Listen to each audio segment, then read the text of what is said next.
세 번째 초는 목자들의 초, 기쁨의 초입니다. 이사야 35장 10절 말씀을 함께 봉독하시겠습니다. 여호와의 성량함을 받은 자들이 돌아오되 노래하며 시온에 이르러 그들의 머리 위에 영영한 희락을 띠고 기쁨과 즐거움을 얻으리니 슬픔과 탄식이 사라지로다. 아멘. 이 촛불을 기쁨의 상징으로 밝힙니다. 주께서 임하신다는 기쁜 약속으로 구원의 소망 가운데 기뻐하게 하옵소서. 곧 오소서 임마누엘.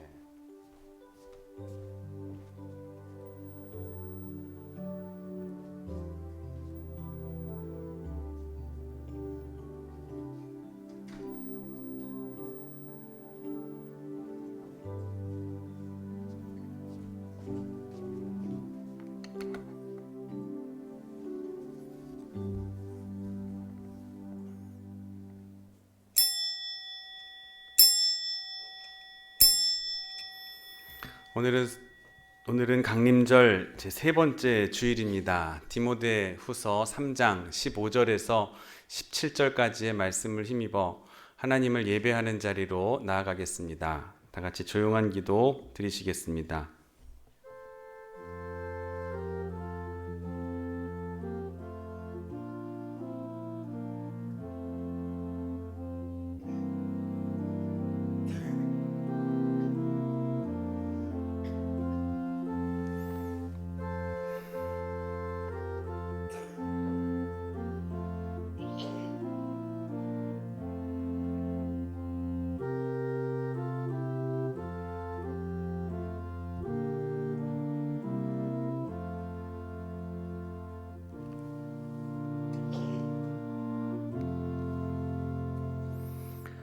성경은 능히 너로 하여금 그리스도 예수 안에 있는 믿음으로 말미암아 구원에 이르는 지혜가 있게 하느니라.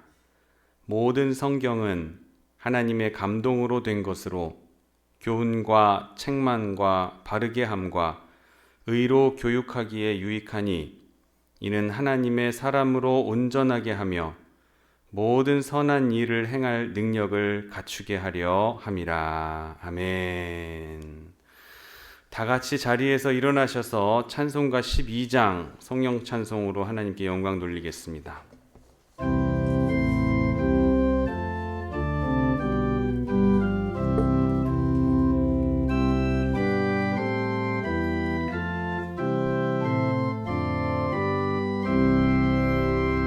다 함께 주를 경배하세.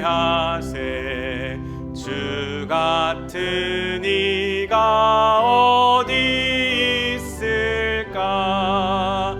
주 앞에 찬양을 드리니 주 성령이여 나를 도우사. 기뻐하실 노래 불러서 그 이름 찬양하게 하소서. 내 주여 나를 인도하사 아버지 품에 살게 하시고 주 성령 내 행실 살피사 내 맘과 뜻을 주관하시고 주 성령 내 맘 열어주시사 참 평화 간직하게 하소서. 주 성령 나를 감화하사 새 노래 나의 맘에 솟으니 참되고 간절한 기도로 다 주께 영광 돌려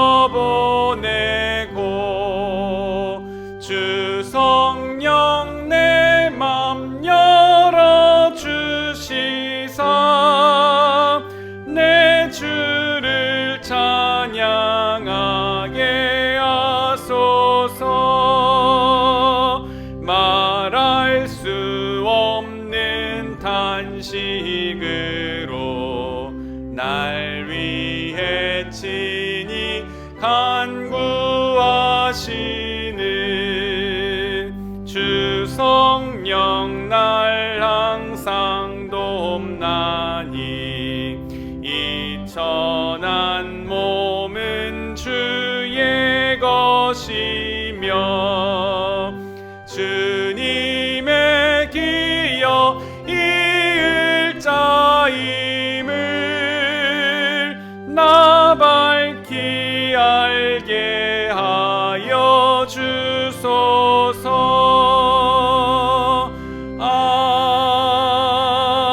아멘. 함께 우리의 입술로 우리의 죄를 하나님 앞에 겸손히 고백하겠습니다. 주님께서 우리를 구원해 주시던 날 우리는 홍해를 건넌 후 기뻐 찬양했던 이들처럼 감격했습니다. 그러나 광야 같은 세상을 살면서 작은 어려움을 만날 때마다 주님께 불평했습니다. 주님께서 베풀어 주신 은혜를 모두 잊어버리고 지금 당장 내 뜻대로 응답해 주시지 않는다며 주님을 원망했습니다. 주님께서 우리에게 자유와 해방을 주셨건만 우리는 어느새 욕망에 이끌려 다시 죄의 노예가 되어버렸습니다. 주님, 참으로 어리석고 믿음이 약한 우리를 불쌍히 여겨주시고 다시 한번 구원의 은총을 베풀어 주옵소서. 아멘. 이 시간 하나님과 나만이 아는 죄를 고백하며 참회의 기도를 드리겠습니다. 기도하시겠습니다.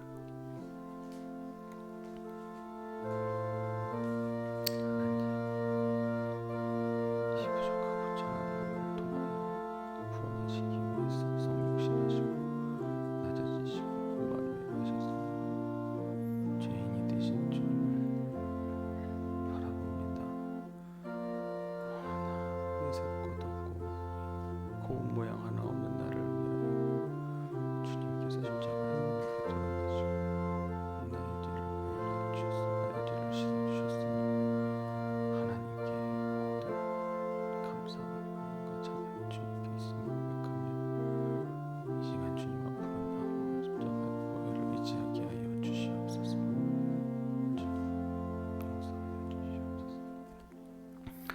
잘못된 행실을 버리고 진리의 말씀을 따라 살기로 다짐하는 결심하는 우리에게 주시는 용서의 말씀은 마태복음 6장 14절에서 15절 말씀입니다. 너희가 사람의 잘못을 용서하면 너희 하늘 아버지께서도 너희 잘못을 용서하시려니와 너희가 사람의 잘못을 용서하지 아니하면 너희 아버지께서도 너희 잘못을 용서하지 아니하시리라. 아멘.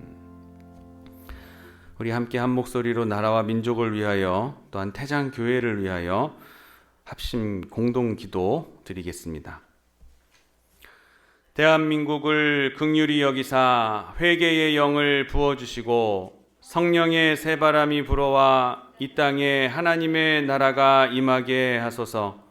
예수님의 보혈로 이 땅을 덮어주셔서 우상숭배의 죄악들이 끊어지게 하시고 교만과 자살과 음란과 분열의 영이 묶임을 받고 떠나가게 하소서. 창조의 질서를 부정하는 비성경적인 법률이 제정되지 않게 하시고 복음으로 남북한의 평화적인 통일이 이루어지게 하소서. 다음 대통령 선거가 공정하게 치러지게 하시고 정직하고 하나님을 경외하는 자가 대통령으로 선출되게 하소서. 하루속히 코로나19가 종식되어 일상의 삶과 현장 예배가 회복될 수 있게 하소서. 태장교회를 위하여 기도합니다. 태장교회가 하나님의 은혜가 흘러 넘치는 생명 공동체가 되어 지역사회와 연약한 영혼들을 섬기게 하소서. 코로나19로 인한 어려움 앞에서 태장교회 모든 성도들이 하나 되게 하시고 교회 내의 갈등과 분열이 사라지게 하시며 하나님의 영광을 향해 달려나가는 사명 공동체가 되게 하소서.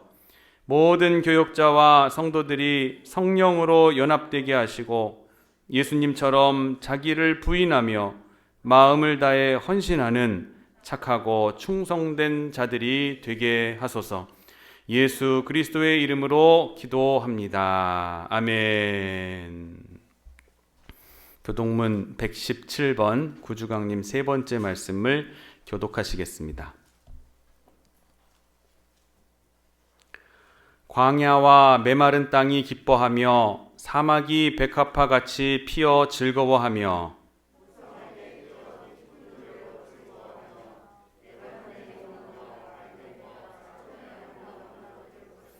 그것들이 여호와의 영광 곧 우리 하나님의 아름다움을 보리로다.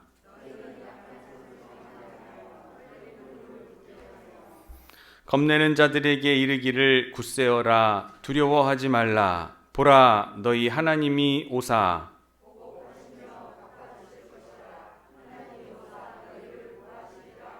그때에 맹인의 눈이 밝을 것이며 못 듣는 사람의 귀가 열릴 것이며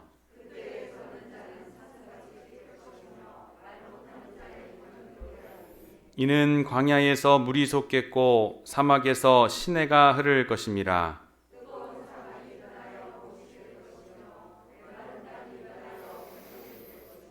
승냥이에 눕던 곳에 풀과 갈대와 부들이 날 것이며 함께 읽겠습니다. 깨끗하지 못한 자는 지나가지 못하겠고 오직 구속함을 입은 자들을 위하여 있게 될 것이라. 아멘. 사도신경으로 우리의 신앙을 고백하겠습니다.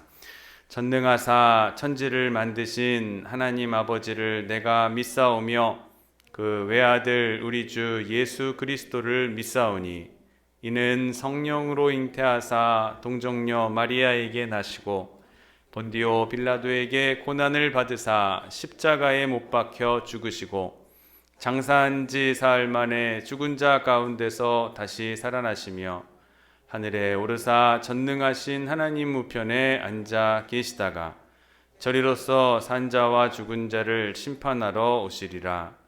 성령을 믿사오며 거룩한 공회와 성도가 서로 교통하는 것과 죄를 사하여 주시는 것과 몸이 다시 사는 것과 영원히 사는 것을 믿사옵나이다. 아멘.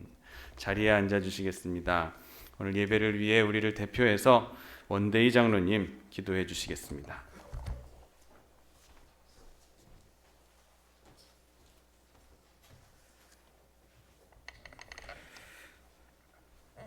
기도하겠습니다.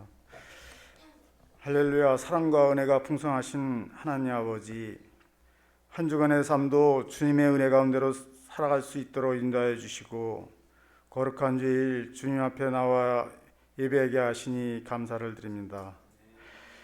우리의 예배가 신령과 진정으로 드려질 때 하나님의 임재를 체험하는 귀한 시간 되게 하여 주시옵소서. 한 해를 들어보며 감사할 일들이 많았음에도 믿음이 부족하여 감사함에 인색하지 않았는지 되돌아볼 수 있는 귀한 은혜의 시간이 되게 하여 주시옵소서. 사랑의 하나님, 우리에게 빛으로 오신 주님을 기다리며 강림절을 보내게 하시니 감사를 드립니다. 코로나로 지친 우리 모두에게 평화의 왕으로 오신 예수님을 찬양하며 경배하는 우리 모두가 되게 하시며 성령 안에서 참 기쁨과 회복이 되는 한 주간 되게 하여 주시옵소서. 특별히 오늘은 예배 후 당회로 모입니다. 당회에도 함께 하셔서 각 부서와 기관이 살아 움직여 강건하게 하셔서 생동감이 있게 하시며 주어진 사명 잘 감당하게 하시며 1년 동안 지내온 모든 일들을 돌아보게 하시며 부족한 것은 더욱 분발할 수 있도록 능력을 주시고 잘한 것은 더 열심히 봉사할 수 있도록 도와주시옵소서. 교회 재정 또한 함께 하셔서 부족함 없게 하시며 수고도 남는 축복을 주시기를 바랍니다. 이제 맞이하는 이민년 새해에는 주님을 위하여 봉사할 임원과 새롭게 세워지는 일꾼들에게 꿈과 희망과 열정을 더하여 주셔서 교회와 주님의 복음 전하기에 부족함이 없도록 함께 하셔서 하나님의 기쁨이 되며 태장교회가 날로 부흥하여 이 지역의 복음을 전하기에 부족함이 없는 귀한 교회 되기를 간절히 소망합니다. 역사의 주관자가 되시는 주님, 이 나라 이 민족을 불쌍히 여기시고 지켜주시기를 원합니다. 이권 다툼에 눈이 어두운 위정자들을 불쌍히 여기시고 상처받은 국민들의 마음을 위하여 일할 수 있도록 도와주시옵소서. 사랑의 하나님, 코로나로 멈춰버린 어려운 경제가 하루속히 회복될 수 있기를 간절히 바랍니다. 예배 또한 회복되어 우리 모두가 하나님을 찬양하며 사랑을 나눌 수 있기를 기도합니다. 코로나로 힘든 우리의 마음을 위로하여 주시며 소망을 주시며 능력을 주시는 주님, 때로는 낙심되며 불평하며 좌절할 때도 있지만 그럼에도 우리를 사랑하시는 주님, 우리에게 피할 길을 주시며 지혜를 주시고 분별할 수 있는 능력을 주시니 감사를 드립니다. 인내와 소망으로 모이게 하시고 성령 충만하게 하시고 찬양과 기도로 주님을 높일 수 있는 힘을 주시며 서로 중보 기도하는 우리 모두가 될 수 있도록 능력을 더하여 주시옵소서. 그리하여 형통하게 되는 놀라운 역사를 경험하는 우리 모두가 되게 하여 주시며 주님의 사랑과 은혜로 승리하는 한 주가 되게 하시며 사람의 말이 아닌 주님의 말씀으로 채워지는 귀한 시간 되기를 간절히 바랍니다. 좋으신 하나님 아버지, 하루의 삶도 복음을 전파하는 아름다운 발이 되게 하시고 주님의 나라를 위하여 믿음으로 달려가는 권능의 발이 되게 하여 주시옵소서. 상한 심령들을 위로하여 주시고 세상의 것이 아닌 하늘에 신령한 것을 위하여 기도하는 믿음과 소망을 다하여 주시옵소서. 교회를 위하여 기도합니다. 저희 모든 성도님들이 오직 하나님만 섬기고 오직 하나님만을 위하여 봉사하며 하나님의 영광을 위하여 계절을 날 수 있는 우리 모두가 되게 하여 주시고 주님의 몸된 교회의 지체에 부끄러움이 않도록 귀한 삶으로 인도하여 주시옵소서. 이제 마무리 중에 있는 공사가 준공을 앞두고 있습니다. 하나님이 함께 하셔서 모든 가정마다 어려움은 있지만 모든 것 하나님이 함께 하시리라 믿고 기도하며 나갑니다. 사랑의 하나님, 태장교회를 사랑하시는 주님, 이곳에 75주년 전 주님의 뜻이 있어 아름다운 성전을 세우시고 눈물과 몸과 물질로 세우신 앞서가신 성도님들을 기억하게 하시며 우리에게 조금도 부족함 없는 우리 모두가 되게 하시며 주님의 기쁨이 되는 아름다운 교회가 될 수 있도록 주님 도와주시옵소서. 건물만 아름다운 것이 아니라 서로 사랑하고 어려운 이웃을 섬기기에 부족함이 없게 하시며 이 지역에 많은 교회가 있지만 선교와 교육, 전도를 통하여 하나님의 말씀을 전하기에 부족함 없는 부흥하고 성장하는 태장교회 되게 하여 주시옵소서. 이 시간 하나님의 말씀을 전하시는 목사님을 기억하시어 기름 부음을 다하여 주시며 권능과 권세의 입술로 생명의 말씀을 선포하여 주시며 오늘 예배를 통하여 증거되는 주님의 말씀을 들을 때 하나님의 말씀에 순종하는 저희 성도들 되게 하시며 저희가 섬기는 귀한 교회가 날마다 부흥하고 하나님의 은혜와 진리가 충만한 교회 되게 하시며 하나님을 사랑하고 영광을 돌리며 이웃에게 사랑과 덕을 끼치는 복된 교회 되게 하여 주시옵소서. 저희 모두가 예수님을 닮아가게 하시고 말씀과 기도 생활로 승리하게 하여 주시옵소서. 예배를 위하여 숨은 곳에서 헌신하는 손길들을 기억하시며 각 부서와 기관과 어린 아동부를 비롯하여 작년에 이르기까지 교회를 섬기는 손길마다 주님이 함께 하셔서 주님께서 예배하신 은혜로 축복을 더하여 주시며 믿는 자의 권세가 넘치게 하여 주시옵소서. 오늘도 귀한 은혜와 영광을 하나님께 바라오며 성령 충만하여 주심을 감사드리며 모든 것 하나님께 함께해 주시기를 길이요 진리요 생명이신 예수 그리스도 이름으로 간절히 기도드립니다. 아멘.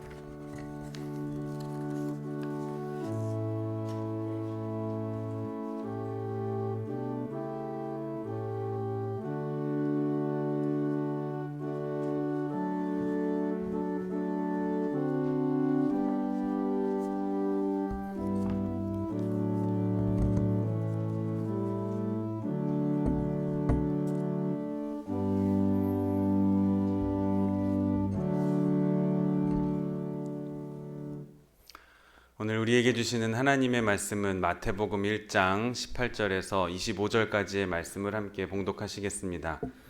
마태복음 1장 18절에서 25절까지의 말씀입니다. 저와 여러분 한 절씩 교독하면서 봉독하겠습니다.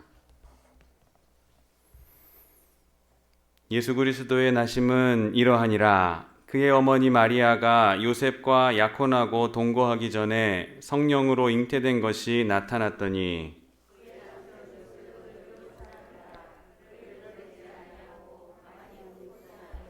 이 일을 생각할 때에 주의 사자가 현몽하여 이르되 다윗의 자손 요셉아 내 아내 마리아 데려오기를 무서워하지 말라. 그에게 잉태된 자는 성령으로 된 것이라.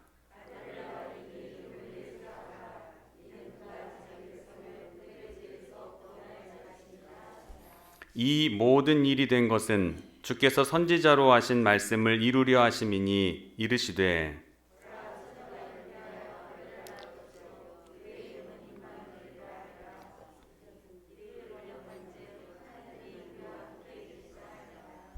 요셉이 잠에서 깨어 일어나 주의 사자의 분부대로 행하여 그의 아내를 데려왔으나 동침하지 아니하더니 나음의 이름을 예수라 하니라. 아멘. 오늘 예배에 참석하신 여러분 한 분 한 분을 주님의 이름으로 사랑하고 또 축복합니다. 앞뒤 좌우에 계신 분들과 인사하겠습니다. 주님의 이름으로 사랑하고 축복합니다.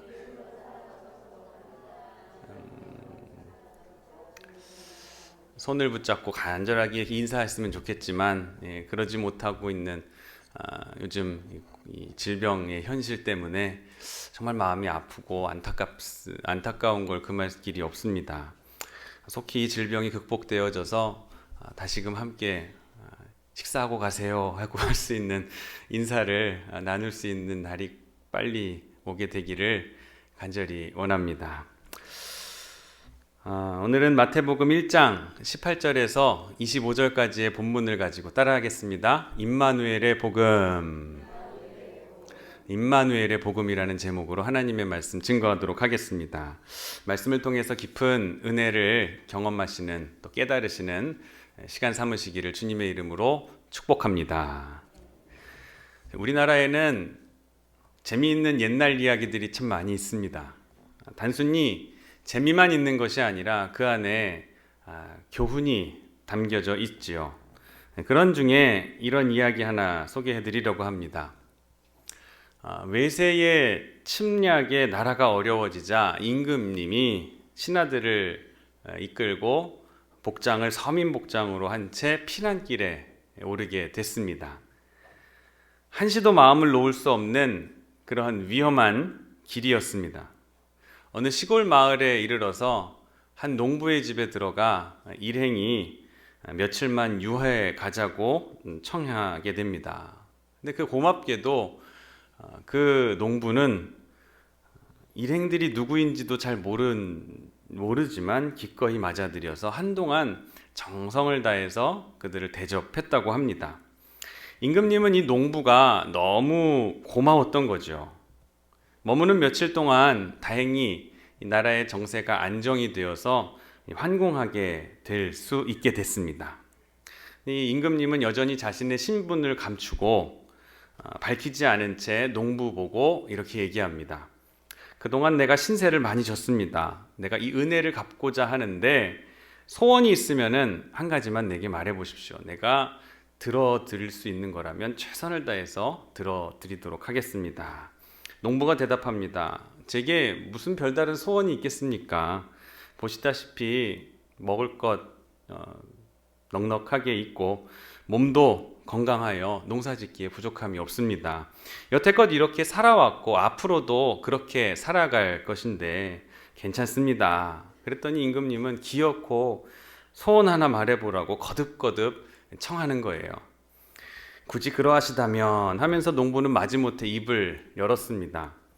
며칠 있으면은 제 환갑이 돌아오게 됩니다. 아이들이 정성을 모아서 아버지의 환갑잔치를 베풀어 준다고 하니 부디 초청을 드리거든 오셔서 축하해 주시면 그것으로 제 소원을 삼도록 하겠습니다 라고 이야기를 했어요. 임금님은 내심 이런 착하고 이 욕심 없는 농부의 모습을 보면서 탐복하고 이 사람됨에 탐복하면서 알겠어 하면서 돌아갔습니다. 며칠이 지나서 진짜 환갑날이 됐을 때에 이 농부의 집에 난데없는 임금님의 행차가 있게 되었던 거죠. 이 환갑잔치가 어떻게 됐겠습니까? 아주 난리가 났겠죠. 농부는 하루아침에 유명 인사가 됐습니다. 그 지역에 모르는 사람이 없을 정도로. 임금님께서 환갑잔치에 행차를 하셨으니 주변 사람들이 야, 이 농부 보통 사람이 아니구나, 예사 사람이 아니구나라고 생각을 했던 거예요. 그래서 이 농부에게 잘 보이려고 사방에서 예물을 가져다가 선물을 가져다가 드렸다라는 거예요. 명예를 얻었을 뿐만 아니라 이 농부는 큰 부자로서 부를 축적하게 됐습니다. 심지어 이 집에는 임금님이 다녀갔다라는 기념을 삼아서 기념비까지 세우게 되었다라는 것이죠. 여러분, 복이 무엇입니까? 복이 무엇일까요? 여러분, 어떤 것을 복이라고 생각하십니까? 생각 같아서는 그만하면 충분히 행복할 만한 사람인 것 같은데 불구하고 행복하지 않은 사람들이 많이 있습니다. 그만하면은 항상 웃고 살아도 괜찮을 것 같은데 맨날 풀이 죽어서 사는 사람들이 많이 있습니다. 왜 그럴까요? 축복관, 행복에 대한 관념이 잘못되어 있기 때문이 아닐까 하는 생각이 들었습니다. 그렇기 때문에 축복관이나 행복관 자체부터 우리는 다시 설정해야 한다. 우리의 행복관과 축복관은 거듭나야 할 것이 아닌가, 그렇게 말씀드리고 싶은 거예요. 우리가 생각하는 축복이 기독교화되지 않고 우리가 생각하는 행복이 복음화되지 않는다면 우리는 평생 얼굴을 펴고 살아갈 수가 없을 것입니다. 가만히 보면 예수 믿고 교회 생활 오래 하면서도 이 축복과는 아직도 예수 믿기 전이나 예수 믿지 않는 사람들과 전혀 다를 바 없는 축복관을 가지고 사는 사람들이 많이 있습니다. 다시 말하면 세상 사람들이 말하는 축복과 기독교인들, 성도들이 말하는 축복이 똑같다라는 거예요. 이것이 좋은 걸까요? 나쁜 것일까요? 그 가치관을 보면은 도저히 예수 믿는 사람이라고 생각할 수가 없는 것, 예수 믿는 사람의 그것이 아닌 거예요. 그 사람의 소원이 예수 믿는 것과 관련이 없고 믿음과 관계없고 그 행복관이 아예 주님과 상관이 없는 것, 믿음과 무관한 것이다. 만약 그런 상태로 살아가는 나를 보게 된다면 답답한 마음을 금할 길이 없어야 됩니다. 답답함을 느끼실 수 있어야 돼요. 그래서 오늘 말씀은 이 복음의 개념에 대해서 우리가 다시 한번 생각해 보려고 합니다. 마태복음, 마가복음, 누가복음, 복음이 붙어 있는 이 복음서를 우리는 날마다 봅니다. 복음을 읽습니다. 오늘도 읽었습니다. 여러분, 이 복음을 읽을 때 여러분 그 말씀이 어떻게 들려지십니까? 그 말씀이 과연 내게 들려지냐는 거예요. 복음이 첫 번째 페이지를 딱 열었을 때에 임마누엘이에요. 복음은 임마누엘입니다. 하나님이 우리와 함께 계시다라고 하는 소식입니다. 그런데 이 소식이 과연 여러분의 마음에 기쁨이 되느냐는 거예요. 하나님이 우리와 함께 계신데 그것이 여러분을 행복하게 하고 있느냐는 거예요. 하나님이 함께 계시는 것이 임마누엘이 여러분에게 행복이 되고 계십니까? 기쁨이 되고 계세요? 이것이 축복이라고 여기고 계십니까? 있어야 기독교인입니다. 그런 마음이 있어야 그리스도인이고 크리스찬인 거예요. 깊이 생각해야 됩니다. 문제는 하나님과 나와의 관계예요. 이것이 존재의 문제이지 내가 많고 적음을 가졌음의 소유의 문제가 아닌 거예요.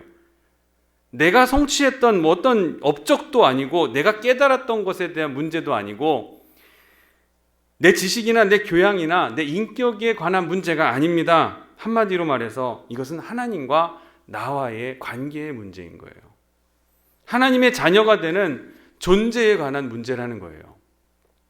하나님과 나와의 관계에 대해서 세상에서 말하는 모든 종교와 사상과 철학이 말하는 것은 대략 두 가지로 설명되어집니다. 종교가 많이 있고 철학도 있고 사상이 있더라도 신과 우리와의 관계를 설명하는 건 두 가지예요. 하나는 사람이 하나님께 나아가는 길이 있고 또 다른 하나는 하나님이 신이 사람에게 오시는 길이 있다는 거예요. 세상의 모든 종교와 철학과 사상은 이 두 갈래의 길로 통하게 되어 있습니다. 이 문제를 전문적으로 평생 동안 연구해서 유명해진 니그렌이라는 신학자가 있어요. 이 신학자가 쓴 유명한 책 아가페와 에로스라는 책에 보면은 모든 철학, 모든 사상, 모든 종교는 이 두 갈래의 구조가 나눠진다라고 이야기하고 있습니다. 하나는 우리 인간이 하나님께로 나아가는 길이에요. 어떠한 길이 있을까요? 모든 노력을 기울여서 하나님께로 나아가려고 하는 노력, 고행이 또는 극기를 통해서 내가 도덕적, 윤리적으로, 정결함으로 그리고 수도를 통해서 율법과 선행과 그리고 내가 무언가 신에게 공개를 함으로써 인간이 하나님께 가고자 애쓰는 마음, 그것을 에로스라고 얘기합니다.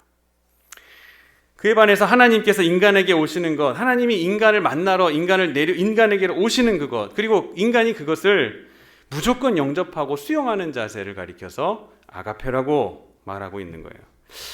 여러분 혹시 오늘 예배를 참석하시면서 복받기 위하여, 천국 가기 위하여, 구원 얻기 위하여 내가 좀 더 진실하고 깨끗하고 선하고 의롭게 살자, 그렇기 때문에 예배를 가지고 이런 생각 가지고 오신 분 계십니까? 성경적인 용어로 얘기하면 이런 자세를 율법주의라고 얘기할 수밖에 없습니다. 이런 율법주의적인 신앙을 가지고서는 평생을 믿어도 홀가분한 웃음 한 번을 지을 수가 없는 거예요.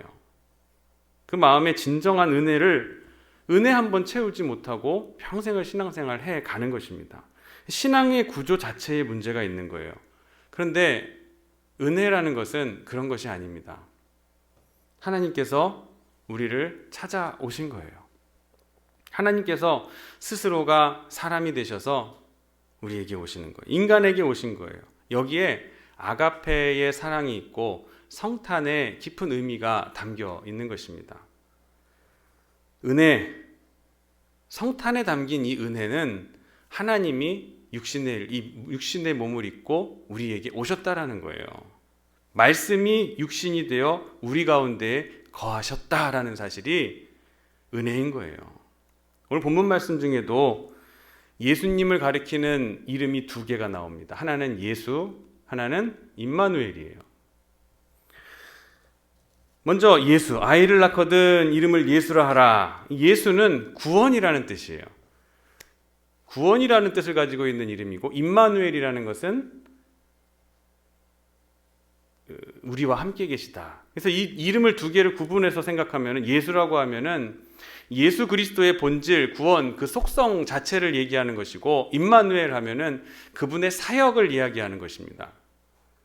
근데 세상은 그렇게 임마누엘 하시는 하나님을 깨닫지를 못합니다. 그래서 요한복음 1장 11절에 이렇게 말씀합니다. 자기 땅에 오매 자기 백성이 영접하지 아니하였으나 말씀하셨고, 이 말씀 바로 앞에 5절 말씀에 빛이 어둠에 비치되 어둠이 깨닫지 못하더라 라고 했어요. 임마누엘, 하나님이 우리와 함께 계시다라고 하는 이 말의 뜻이 무엇인가? 크리스마스, 성탄절의 의미가 바로 여기에 있고 우리가 살아가야 될 생명의 길이 여기에 있는 줄을 믿으시기를 바랍니다. 임마누엘 하신 하나님께서는 우리의 창조자가 되시고 구원자가 되시고 섭리자가 되시고 보호자가 되시는 거예요. 그 하나님께서 임마누엘 하신다는 것은 우리와 끝까지 인격적인 관계를 맺고자 하신다는 거예요. 인격적인 관계를 맺고자 하는 뜻이 담겨 있는 것이 임마누엘의 복음입니다. 전능하신 하나님이 미천한 인간에게 오셔서 인격적인 관계를 맺으시겠다라고 하는 이 의지를 우리는 얼마나 감격하면서 감사하면서 받아들여야 될 신앙인가, 대상인가라는 것을 우리는 깨달아야 되는 것이에요. 이것이 복음입니다. 인격적인 관계, 하나님과 우리의 인격적인 관계. 하나님이 뭐가 부족하셔서 죄인된 인간들에게 오셔서 인격적인 관계를 맺자고 이야기하실까? 어떤 분이 우스갯소리로 이런 얘기를 합니다. 에덴 동산에 선악과가 있는데 선악과를 두시려거든 그냥 손이 닿지 않는 곳에다가 두시지, 철망을 치시든지 울타리를 치시든지 해서 손 못 대게 만들 것이지 왜 손 타게 만들 만큼 오픈해 놓으셔가지고 말썽을 일으킬 여지를 남겨놓으셨는가? 하나님 그렇게 그거 인간이 죄질 줄을 모르셨나? 하나님 그것도 모르시나? 그런 얘기를 하는 사람이 있습니다. 그럴듯한 말이죠. 그런데 한편으로 생각을 해보십시오. 선악과에 접근하지 못하게 하는 방법이 무엇이 있을까? 하나는 울타리를 치는 방법이 있는가 하면 하나는 인간을 묶어놓으면, 개처럼 묶어놓으면 접근하지 못하게 될 거 아닙니까? 왜 하나님께서 선악과에 울타리를 치지 않으셨냐라고 하는 질문은 왜 사람을 개처럼 묶어놓지 않으셨느냐라고 하는 질문과 묻는 것과 별반 다를 바가 없는 거라는 거예요. 근데 여러분 생각해 보세요. 우리가 개처럼 묶여 있기를 원하십니까? 접근하지 않게 하기를 원하세요? 하나님께서는 우리와 인격적 관계를 맺고 계시기 때문에 우리에게 자유의지를 주신 거예요. 하나님이 우리가 죄 지을 줄을 몰라서 우리에게 자유의지를 주신 것이 아니에요. 우리에게 선을 택할 수도 있고 악을 택할 수도 있는 이 선한 의지를 우리에게 주신 것은 하나님의 전적인 사랑이 담긴 표현이라는 거예요. 하나님께서는 그만큼 우리에게 인격적 관계를 맺기를 원하십니다. 하나님 끝까지 우리를 인격적으로 대하기를 원하시는 거예요. 인격적으로 대하기 때문에 거기 안에 사랑이 있고 그 안에 자유가 있고 거기에 믿음이 있고 소망도 그 안에 있을 수 있는 거예요. 만약에 우리를 그렇게 묶어놓으셨다면 거기에 무슨 사랑이 있겠습니까? 무슨 소망이 있고 무슨 믿음이 있겠어요? 이 인격적인 관계 안에서의 이루어지는 구원, 이 복음이 예수, 임마누엘, 이거 뭘 의미하는지를 그 안에서 우리는 찾아가야 한다는 것입니다. 하나님은 구원의 하나님이세요. 계시하시고 가르치시고 훈련시키시고 선지자들의 입을 통해서 말씀하시고 성경을 통해서 우리에게 또 말씀하시고 역사를 통해서 말씀하시고 때로는 직접적으로 인도하시면서 여러분 우리가 당하는 사건 하나하나를 통해서 끊임없이 깨달음으로 우리를 인도해 주시는 거예요. 나는 너의 하나님이다. 나는 너의 아버지다. 너는 나의 자녀다. 내 아들이다. 내 딸이다. 나는 너를 사랑한다. 나는 너를 구원한다. 끊임없이 하나님께서는 말씀하고 계시는 거예요. 끊임없이 임마누엘하고 계신다는 거예요. 하늘에서 하나님께서 팔짱을 다 끼고 높은 보좌에서 가만히 지켜보면서 인간들을 바라보고 계시는 그런 하나님이 아니시고 찾아오시는 하나님, 말씀하시는 하나님, 직접 가서 치료해 주시는 하나님, 구속하시는 하나님이 우리 하나님이신 줄을 믿으시기를 바랍니다. 예수님의 비유 가운데에서 탕자의 비유 말고는 모두 하나님께서 우리를 찾아오시는 모습으로 그리고 있습니다. 탕자를 기다리는 아버지를 제외하고는 모든 비유, 잃은 양을 찾는 목자, 잃은 동전 한 잎을 찾아가지고 온 방안을 휘젓는 사람, 내가 가서 고쳐주리라 하면서 직접 가서 고쳐주겠다라고 말씀하시는 예수님, 모든 것이 하나님께서 직접 찾아오시고 가주시고 치료해 주시는 하나님, 예수님으로 묘사하고 있는 거예요. 찾아가시는 하나님의 행위 속에서 결정적인 계시가 있는 것입니다. 하나님의 구원의 능력, 하나님의 지혜가 그 찾아가시는 하나님 속에 인격적 관계를 맺으려고 하신 하나님 안에 담겨 있다라는 거예요. 유교 사상이 철저했던 어떤 중국 사람이 선교사님의 전도를 받고 복음을 전함을 받고 예수를 믿게 됐습니다. 선교사님도 신기한 거예요. 어떻게 이 철저한 유교 사상에 젖어 있었던 분이 이렇게 복음을 쉽게 받아들이고 회심을 하게 됐을까? 그 계기가 궁금해서 물어봤어요. 어떻게 해서 예수님을 믿게 됐습니까? 물어보니까 이 사람이 비유를 이렇게 말하더랍니다.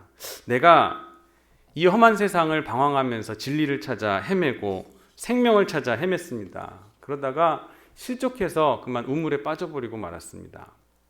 손을 흔들면서 살려달라고 소리를 쳤는데 그랬더니 지나가는 사람이 한 명이 들여다보면서 이렇게 얘기합니다. 전생에 죄가 많구만. 업보요, 업보 하고는 그냥 가버립니다. 다시 소리를 질렀더니 한 사람이 지나가다가 들여다보면서 이 사람아, 그러게 조심하라고 하지 않았나? 오늘 실수를 거울 삼아서 다음부터는 실수하지 않도록 주의하도록 하게. 그리고는 그냥 가버렸다는 거예요.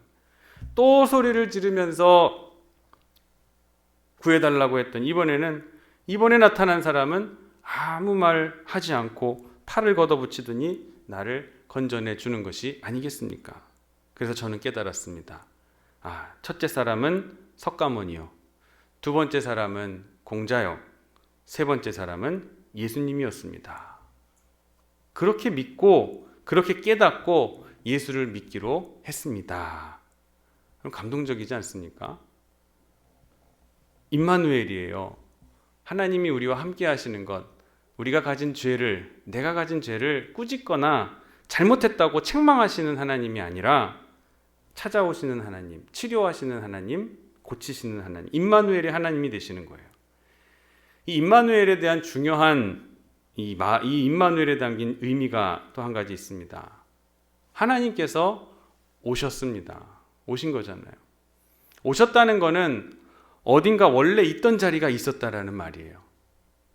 어딘가 원래 있던 자리가 있었단 말이에요. 하나님께서는 하늘 높은 보좌를 버리셨다는 거예요. 그 보좌를 비우셨다는 겁니다. 엄청난 희생인 거예요. 빌립보서 2장 7절의 말씀을 우리가 함께 읽겠습니다. 오히려 자기를 비워 종의 형체를 가지사 사람들과 같이 되셨고, 비웠다라고 하는 것은 empty입니다. 비었다라는 거예요. 있으나 없는 것 같이 되었고, 가졌으나 없는 것 같이 되었다라는 거예요. 의인이었으나 죄인처럼 되고 있고, 알고 있었으나 모르는 것처럼 되게 됐다라는 거예요.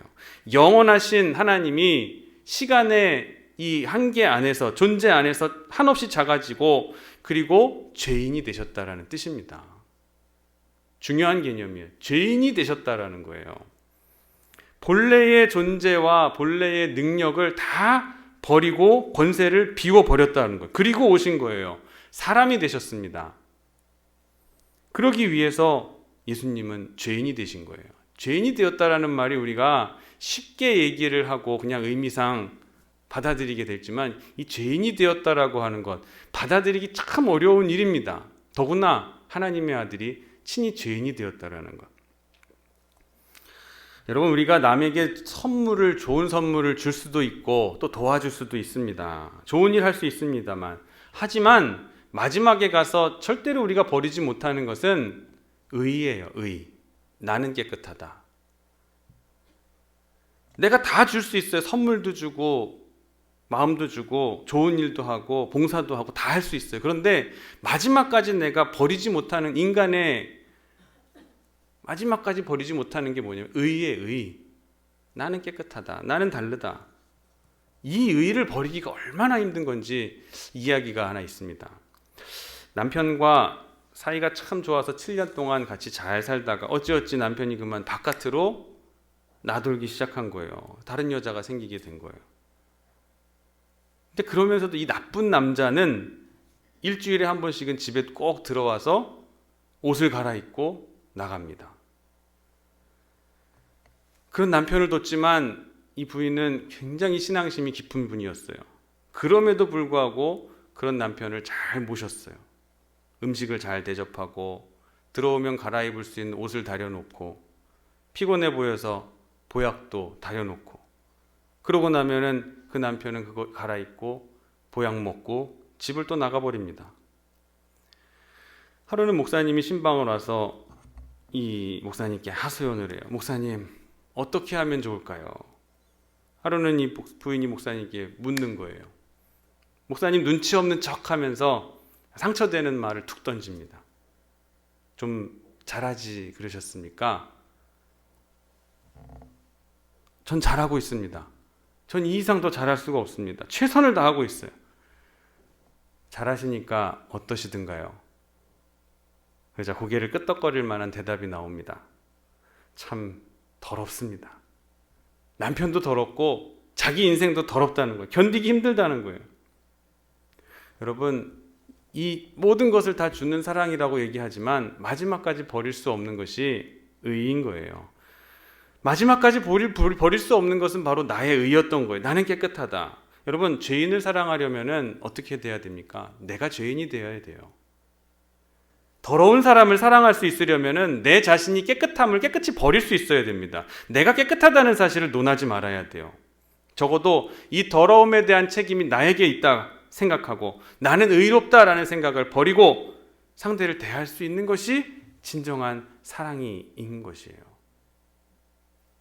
여러분, 사랑이 무엇입니까? 반지 주고 목걸이 걸어주고 사랑한다는 말 몇 마디 하면서 달콤하게 한다고 그게 사랑이 아닙니다. 쓰다 남은 돈 몇 푼 건네주고 구제했다고 착각하지 마십시오. 가장 중요한 것은 나의 의의를 포기하는 것이 진정한 사랑입니다.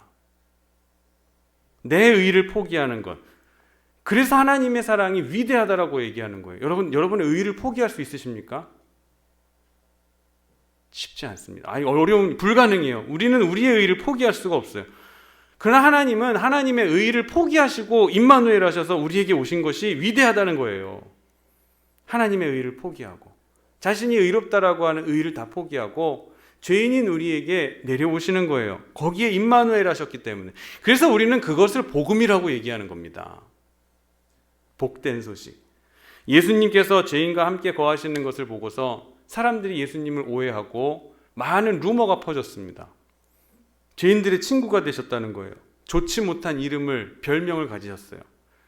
삭개오의 집에 들어갔더니 삭개오의 집에 들어갔다고 비난받고 좋지 않은 소리를 듣고, 마태의 집에를 또 들어가니까 죄인의 친구라고 비난을 받습니다. 심지어 막달라 마리아에게 이 천한 여인까지도 사랑하신 나머지 부활하신 다음에 가장 먼저 이 막달라 마리아에게 몸을 보여주시니까 후대 사람들이 그냥 수근수근거리는 거예요. 루머를 퍼뜨립니다. 예수님과 막달라 마리아는 그렇고 그런 사이였다. 관계가 수상하다는 거예요. 예수님은 이러한 말들까지 들으시는 것을 감수하면서 죄인으로 우리에게 오신 거예요.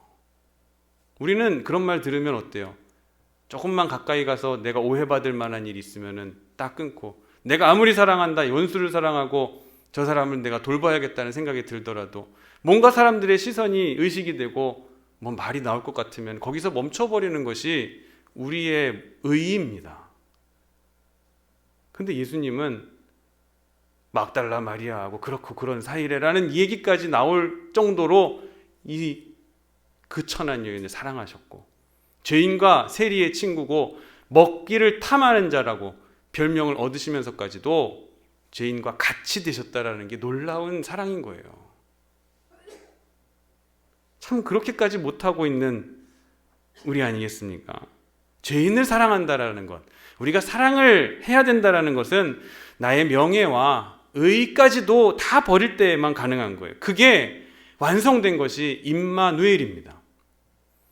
이 임마누엘이 그냥 하나님이 우리와 함께 계신다, 성경 퀴즈처럼 뜻 물어보면 거기서 뜻 대답한다고 해서 우리가 그 임마누엘의 의미를 안다는 것이 아니라는 거예요. 이런 장면들을 한번 가만히 생각해 보십시오. 오늘 임마누엘의 역사가 어떻게 일어났는지를 보세요. 온전한 창조의 역사예요. 처녀가 잉태해서 아기를 낳습니다. 요셉이 그러한 여인을 또 보호하고 돌봅니다. 이건 이적이에요. 기적입니다. 기적. 임마누엘의 역사가 일어나니까 가능한 일이에요.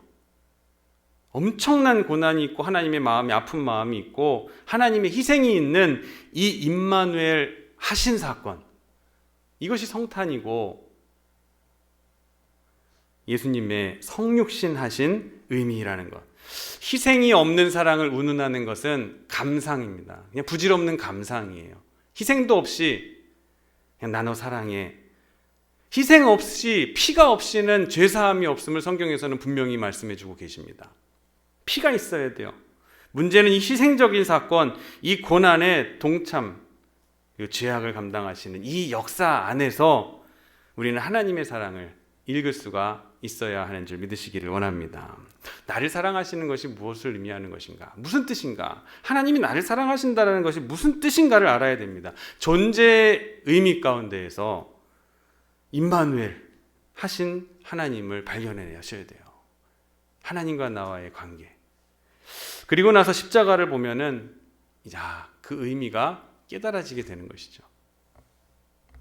여러분, 이 십자가의 사건을 마음으로부터 다시 한번 묵상해 보시기를 바랍니다. 이 십자가의 사건은 옛날 이야기가 아닙니다. 십자가를 통해서 주님은 우리에게 말씀하시는 거예요. 내가 너를 사랑한단다. 너는 내 아들이고 너는 내 딸이란다. 내가 너와 함께 한단다. 내가 죄인인 너를 의롭게 하노라. 우리에게 이렇게 계시하고 계시는 거예요. 이 구체적인 사랑을 깨닫게 될 때에 우리의 마음문을 활짝 열고 우리 예수님을, 하나님을, 임마누엘 하신 하나님을 영접하게 될 때에 나도 비로소 하나님의 자녀로 새롭게 태어나게 되는 것을 믿으시기를 원합니다. 임마누엘, 하나님이 우리와 함께 하신다. 여기에 성탄의 진정한 의미가 있습니다. 이제 우리 처음으로 돌아가서 행복관, 축복관이 어떻게 바뀌어야 될까요? 그저 돈 많이 벌고 건강한 거를 우리의 축복으로 삼는 것이고 행복으로 삼아야 되는 것일까요? 성육신하시고 임마누엘 하셔서 죄인으로 우리 가운데 오셔서 저와 여러분에게 인격적 관계를 맺고자 원하시는 그 하나님의 마음이 담겨있는 이 성탄에 그 소식을 우리가 복음이라고 받아들일 수 있다면, 깨달을 수만 있다면 주님과의 깊은 영적인 교제를 이룰 수 있는 이 성탄이 되실 수 있을 줄을 믿습니다. 주님과 깊은 교제를 나누시기를 원합니다. 여러분 안에 오신, 우리 안에 오신 이 임마누엘의 진짜 의미, 자기 의의를 다 버리고 나는 깨끗하라는 생각을 하나도 없이 다 버리시고 우리 안에 오신, 그래서 수많은 루머와 수많은 소리에도 아랑곳하지 않고 우리를 품고 나를 사랑하신 그 사랑, 그 보여주신 사랑, 그것을 한번 깊이 묵상하시고 오늘 돌아가시는 여러분 되시기를 주님의 이름으로 축원합니다. 기도하겠습니다. 자기를 비워 우리와 같은 이 자리까지 낮아지신 주님께 감사를 드립니다. 죄 없으신 하나님의 아들 예수님께서 나와 같은 죄인이 되어주셔서 감사를 드립니다. 전능하신 하나님께서 비천한 나를 인격적으로 관계를 맺어주기 위해서 주신 그 은혜를 또한 감사드립니다. 완전한 사랑이 아니고서는 십자가의 대속의 구원이 이루어질 수가 없음을 발견하게 된 오늘, 우리의 모든 축복관과 행복관이 임마누엘 하신 하나님으로부터 비롯될 수밖에 없음을 이제부터 고백하며 돌아가게 하여 주시옵소서. 복음, 그것은 그 무엇과도 바꿀 수 없는 하나님의 은혜임을 기억하고 이 복음의 기쁜 소식을 전하며 살아갈 수 있는 저희가 되게 하여 주시옵소서. 언제나 우리와 동행하여 주시고 함께 해주시는 우리 구주 예수 그리스도의 이름으로 간절히 기도하옵나이다. 아멘. 찬송가 120장 찬송 부르시면서 준비하신 예물 봉헌하시겠습니다.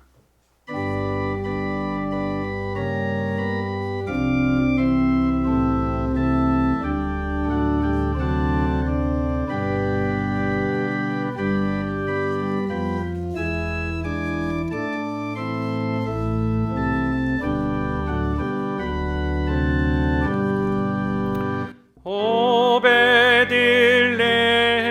작은 골로 잠들었네.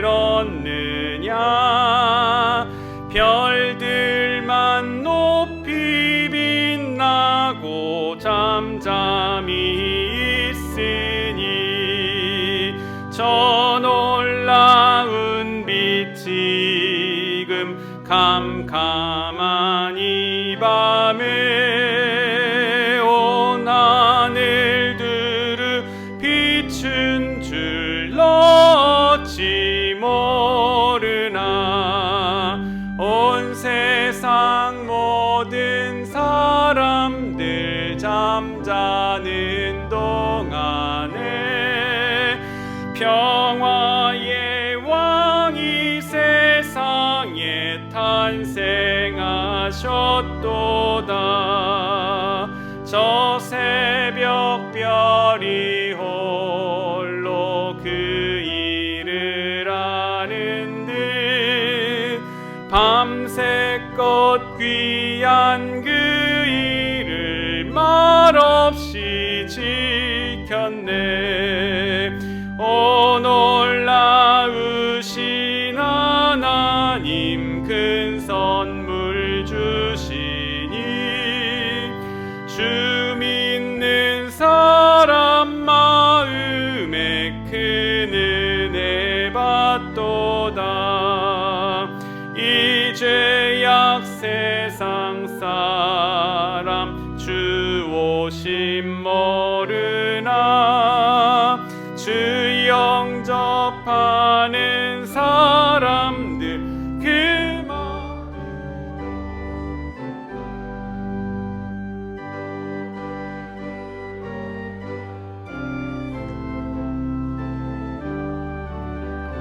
져서 내 죄를 모두 사하고 늘 함께 하소서. 저 천사들의 소식 나 기뻐 들으니 오 임마누엘 예수님 내 맘에 오소서. 아멘.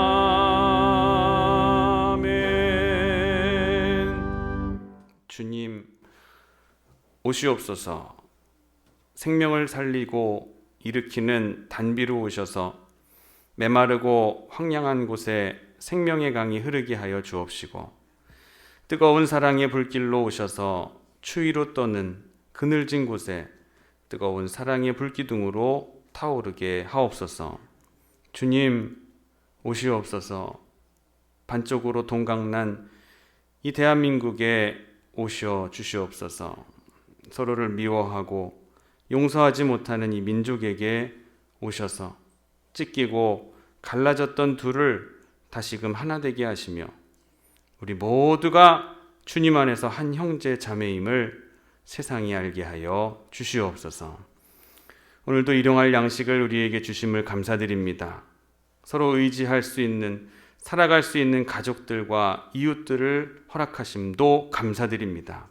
섬기고 있는 교회와 섬길 수 있는 교회와 교우들과 지체들을 허락하심도 감사드립니다. 주님, 나에게 없는 것을 바라보지 않게 하여 주옵소서. 내가 가진 것 작다고 불평하지 않게 하여 주옵소서.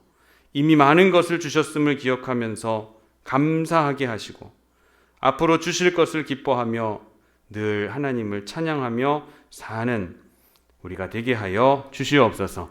감사드리며 거룩하신 예수님의 이름으로 간절히 기도하옵나이다. 아멘. 교회 소식 말씀드리겠습니다. 세상에 빛으로 오신 예수님의 성탄을 기다리는 강림절 기간입니다. 나눠드린 묵상집을 활용하셔서 주님을 예비하는, 주님 오실 길을 예비하는 세례 요한과 같은 마음으로 주님을 기다리시는 여러분 되시기를 바랍니다. 성탄 감사 예배는 12월 25일 토요일 오전 11시에 본당에서 예배 드리도록 하겠습니다. 송구영신 예배도 12월 31일 금요일 오후 저녁 밤 11시 20분에 송구영신 예배 드리도록 하겠습니다. 11시부터 찬양이 시작되고 20분의 예배를 시작하도록 하겠습니다. 신년 감사 예배가 1월 2일 우리 오전 11시에 대예배실에서 있게 됩니다. 한 해를 또 22년이죠. 1월 2일 새로운 한 해를 주실 하나님께 첫 시간을 올려드리는 마음으로 예배에 참석해 주시기를 바랍니다. 남선교회, 여선교회 속회 조직이 새롭게 개편 편성됐습니다. 1층 내려가시면 게시판을 통해서 확인하시기를 바랍니다. 또한 오늘 당회 전에 남선교회, 여선교회 회장님들을 뽑으셔서 알려주셔야 인준할 수 있도록 절차가 됩니다. 꼭 오늘 예배 끝나고 각 선교회별로 회장님, 총무님을 알려주시기를, 선출하셔서 제게 좀 알려주시기를 바라요. 2022년 하늘양식, 우리 가정예배에 도움을 줄 수 있는 우리 하늘양식 가정예배서가 있습니다. 우리 감리교교단에서 매년 출간을 하고 있는데 1층에서 구입 신청 하시면 됩니다. 구매 대행을 해드리는 겁니다. 사드리고 싶지만 구입은 16,000원입니다. 개인적으로 책값을 지불하시고 가정예배서를 구입하시기를 바랍니다. 교회 달력 준비되어 있습니다. 아직 가져가지 못하신 분들 뒤쪽에 있으니 챙겨가시기를 바랍니다. 내년 강단미화로 봉헌하시기 원하시는 분 게시판에 이름과 감사의 제목 적어주시기를 바랍니다. 아직 빈자리가 몇 군데 남아 있습니다. 다 채워질 줄을 믿습니다. 당회 구역회, 오늘 당회 예배 끝나고 당회로 모입니다. 구역회는 26일 주일 예배 후에 모이도록 하겠습니다. 다른 내용들은 주보에 있는 내용 참조하시고 다 같이 자리에서 일어나셔서 세상의 유혹 시험이 찬송하신 후에 축도하심으로 오늘 예배 마치도록 하겠습니다.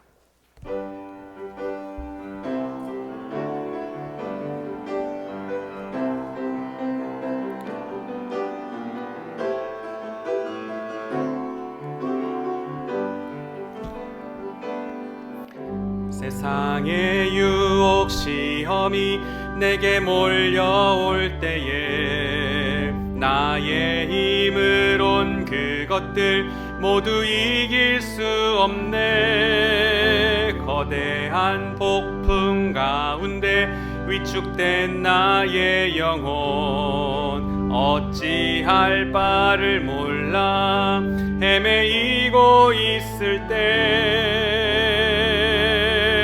주를 찬양, 손을 들고 찬양. 전쟁은 나에게 속한 것 아니니 주를 찬양, 손을 들고 찬양. 전쟁은 하나님께 속한 것이니 거짓과 속임수로 가득 찬 세상에서 어디로 갈지 몰라 머뭇거리고 있네. 공중의 권세 잡은 자 지금도 우리들을 실패와 절망으로 넘어뜨리려 하네. 주를 찬양, 손을 들고 찬양. 전쟁은 나에게 속한 것 아니니 주를 찬양, 손을 들고 찬양. 전쟁은 하나님께 속한 것이니 주위를 둘러보면 아무도 없는 듯 믿음의 눈을 들면 보이는 분 계시네. 지금도 내 안에서 역사하고 계시는 사망과 어둠의 권세 물리치신 예수님. 주를 찬양, 손을 들고 찬양. 전쟁은 나에게 속한 것 아니니 주를 찬양, 손을 들고 찬양. 전쟁은 하나님께 속한 것이니.